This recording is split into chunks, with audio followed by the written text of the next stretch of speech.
खुले बाल लेकर शाम के बाद 6 बजे के बाद कभी छत पर मत जाना। क्यों? आप पर असर हो जाएगा। अरे उस घर में कोई आता जाता नहीं है, रोशनी नहीं है सूरज की, वहाँ मत जाना, वहाँ पर भूत है। बेटा उस जगह मत जाना, वहाँ पे जिन रहते हैं। आपने अक्सर अपनी दादी नानी को ये सारी चीज़ें कहानियाँ कहते हुए सुना होगा कि वहाँ मत जाना, वहाँ पे सुनसान रास्ता है, उस जगह मत जाना, वहाँ पे भूत रहते हैं, वहाँ पे आत्माएं रहती हैं। तो आज जो मैं आपके लिए कहानी लेकर आई हूँ वो बहुत ही ज़्यादा इंटरेस्टिंग होने वाली है। तो आज की कहानी जो मैं आपको बता रही हूँ वो है जिन की। जी हाँ, एक जिन जो एक लड़की पर आशिक हो जाता है।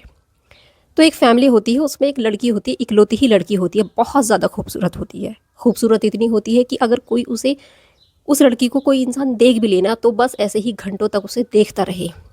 आँख, नाक, हाइट, बाल ऐसे उसके सुनहरे एंड रंग उसका इतना सफ़ेद गुलाबी होठ, मतलब बहुत ज़्यादा खूबसूरत होती है। ये मेरी पर्सनल मैं आपको बता रही हूँ, ठीक है ना। तो मतलब ये था कि मैं अपने जैसे 10th क्लास में थी, उस लड़की का एडमिशन हुआ। ब्लू कलर के वो सूट पहन कर आती है लड़की एंड इतना भोलापन उसके चेहरे पे कि उसे मतलब देख रही हूँ ना तो देखती रह गई, वो इतनी खूबसूरत लड़की थी।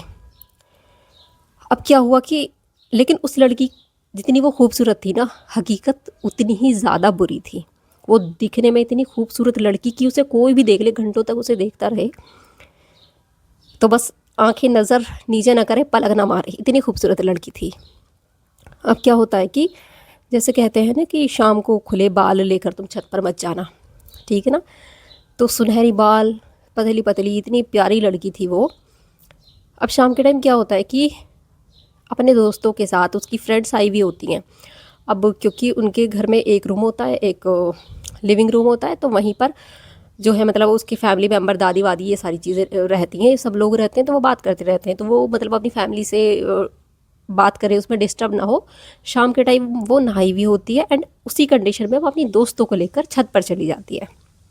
तकरीबन 6 बजे के बाद चली जाती है। अब वो वहाँ पे बात करना स्टार्ट करती है, ऐसी नॉर्मली, कोई बात नहीं। उस टाइम तक उसे कुछ भी नहीं होता।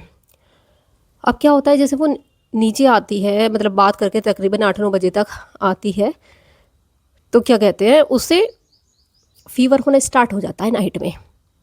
लेकिन जब वो खुले बाल लेकर नीचे आती है तो उसकी दादी देखती है, उनकी दादी कहती है, देखा मैंने तुमसे मना कहा था ना कि खुले बाल लेकर 6 बजे के बाद छत पर नहीं जाना, तुम चली गई। तो वो ये सुनकर टाल देती कि दादी ऐसा कुछ नहीं होता, ये पुरानी कहानियाँ हैं। वो जाकर अपने बेडरूम में सो जाती है।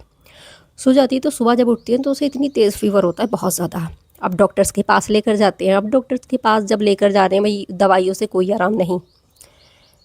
बड़े बड़े डॉक्टर्स को दिखा लिया, उसका फीवर नहीं उतर रहा, दिन पर दिन वो वीक हो रही है, बद से बदतर हो रही है, मतलब जितनी खूबसूरत दिखती थी अब इतनी डल होने लगी है।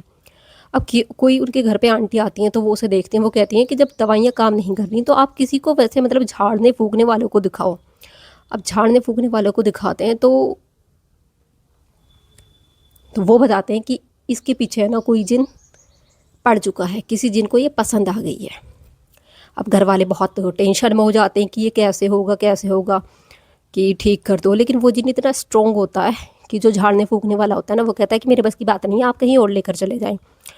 अब भाई वो दिखाते हैं लेकिन उस पर कोई असर नहीं होता, मतलब वो ठीक तो हो जाती है लेकिन उसके साथ एक बुरा काम क्या होता है, उसकी शादी में प्रॉब्लम। जैसे उसकी कहीं बात बनती है, शादी होती है, तो जहाँ उसका रिश्ता तय हो जाता है ना, तो मतलब कभी तो रिश्ते उसका लड़के का एक्सीडेंट हो गया, कभी कुछ हो गया, या फिर कहीं बात नहीं बनी, उसकी साथ ये चीज़ें होने लगी। क्यों? अब जब एक बहुत बड़ा झाड़ने फूकने वाला होता है वो उसके पास जाते हैं कि हम अपनी बेटी की शादी नहीं कर पा रहे हैं। देखने भालने में अब वो लड़की ठीक है, हंस रही है, खेल रही है, बोल रही है, सब कुछ, लेकिन शादी नहीं हो पा रही। अब वो अपने भैया कुछ पढ़ के फूकते हैं, देखते हैं, तो वो ये कहते हैं कि क्या मतलब कभी तुम्हारे घर में कोई ऐसा इंसिडेंट हुआ है इस लड़की के साथ, कुछ मतलब एबनॉर्मल हुआ है? तो कहते हैं कि हाँ, पहले ऐसे ऐसे कोई जिन था तो उसका तो हमने झाड़ फूक करवा लिया, बिल्कुल ठीक, अब बीमार भी नहीं रहती है। तो वो कहते हैं कि वो अभी सिर्फ इसकी सेहत तुम्हें ठीक लग रही है, लेकिन जो इसके पीछे पड़ा हुआ है ना जिन, वो इसकी शादी कभी होने नहीं देगा। वो खुद तो कर नहीं सकता, ठीक है ना, क्योंकि उसकी कुछ कंडीशंस है, लेकिन ये वो उसकी शादी वो इसे किसी और के साथ नहीं देखेगा। तो मतलब वो लड़की है ना, आज भी उसकी मतलब अब तो उसकी काफ़ी एज हो गई है, आज भी ऐसे ही है, उसकी कहीं शादी नहीं हुई और इकलौती लड़की है, बहुत ही ज़्यादा देखने में। तो ये जो जिन होते हैं ना, ये एक जहर की तरह होते हैं, धीमा जहर, जैसे धीमा पॉइजन बोलते हैं, स्लो पॉइजन, कि आराम आराम से काम करते हैं। अब जब घर वालों को लगा कि अब तो ये मतलब ठीक हो गई है, वो ठीक हो चुकी थी, लेकिन वो जिन क्या है, अपनी पकड़ मजबूत कर रहा था। तो कभी भी अगर आपको भाई आपकी बड़ी नानी दादी आपको मना करनी है ना किसी चीज़ के लिए कि यहाँ नहीं जाओ, वहाँ नहीं जाओ, खुले बाल से ऊपर नहीं जाओ, तो सुन लेनी चाहिए, क्योंकि ऐसा नहीं है हर चीज़ गलत ही हो या मिथी हो, सच भी होती है। तो ये थी मेरी आज की हॉरर स्टोरी। आपको मेरी कहानी कैसे लगी? अच्छी लगती है तो मेरे चैनल को सब्सक्राइब करना बिल्कुल भी नहीं भूलें और वीडियो को लाइक शेयर करना बिल्कुल भी नहीं भूलें। मिलते हैं नेक्स्ट वीडियो में, तब तक के लिए बाय बाय।